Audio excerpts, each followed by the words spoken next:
Hello, everybody. How you doing? Did you ever think you'd be senior press coming to watch someone get a shot in the old days?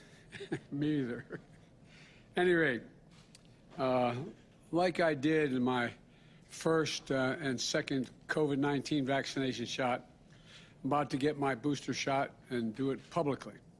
That's because the Food and Drug Administration, the FDA, the Center for Disease Control and Prevention, the CDC, looked at all the data, completed their review, and determined the boosters for the Pfizer vaccine, others will come later, maybe, I assume, but the Pfizer vaccine are safe and effective. They've had all the data they need. And last week they laid out who is eligible for those boosters for now. You're eligible for a booster if it's been 6 months since your second Pfizer shot, and if you fall into one of these categories. People over 65, which is hard to acknowledge, adults, I'm only joking, folks, adults with certain underlying health conditions like diabetes and obesity, and those who are at increased risk of COVID-19 because of where you work or where you live, like healthcare workers, teachers, first responders, grocery store clerks. If you fall into these categories, you're eligible for the booster. Now, I know it doesn't look like it, but I am over 65. I wish I way over. And that's why I'm getting my booster shot today. The booster line is if you're fully vaccinated. The bottom line is that you're fully vaccinated and you're highly protected now from severe illness, even if you get COVID-19. You're safe, and we're going to do everything we can to keep it that way with the boosters. But let me be clear, boosters are important. But the most important thing we need to do is get more people vaccinated. The vast majority of Americans are doing the right thing. Over 77% of adults have gotten at least one shot. About 23% haven't gotten any shots. And that distinct minority is causing an awful lot of us, an awful lot of damage for the rest of the country. This is a pandemic of the unvaccinated. That's why I'm moving forward with vaccination requirements wherever I can. On Wednesday, I'll be traveling to Chicago to talk about why it's so important that more businesses are instituting their own vaccine requirements. We know that to beat this pandemic and to save lives, to keep our children safe, our schools open, our economy going, we need to get folks vaccinated. So please, please do the right thing. Please get the shots. And it can save your life. It can save the lives of those around you. And it's easy, accessible, and it's free. So text your zip code to 438829. That's 438829.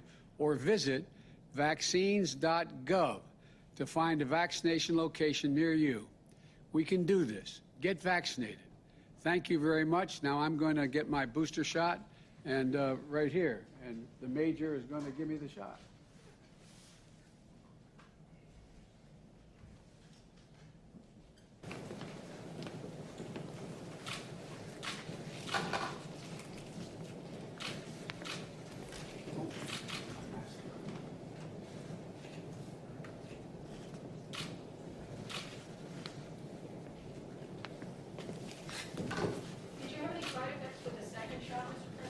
No, I haven't any side effects the first or the second shot, thank goodness.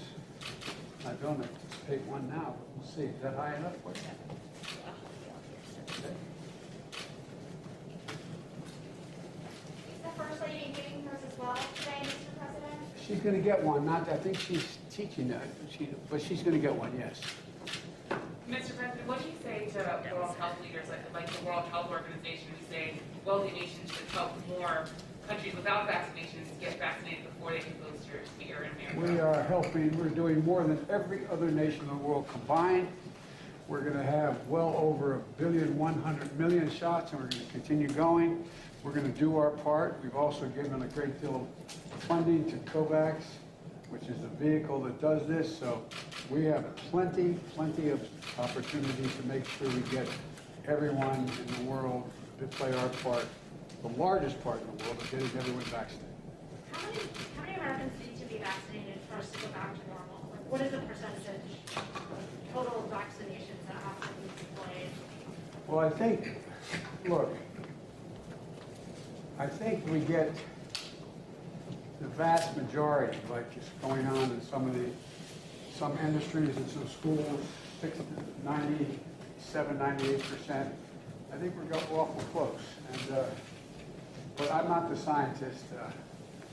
I think, but one thing for certain, a quarter of the country can't go unvaccinated, and us not continue to have a problem. Any progress on a reconciliation deal today, Mr. President? How close do you think you are? You know me, I'm more an optimist. I think things are going to go well. I think we're going to get it done. And I have meetings tonight, tomorrow, and for the next little bit. What is at stake for your agenda and your presidency with what's happening on the Hill this week? Victory is what's at stake. Mr. President, how would you define success this week legislatively? How would you define success legislatively by the end of this week? Well, it may not be by the end of the week. I hope it's by the end of the week. But as long as we're still alive, we got three things to do: the debt ceiling, continuing resolution, and the two pieces of legislation. If we do that, the country's going to be in great shape. Thank What's you. your message to Democrats as you have these calls? What's your message to Democrats?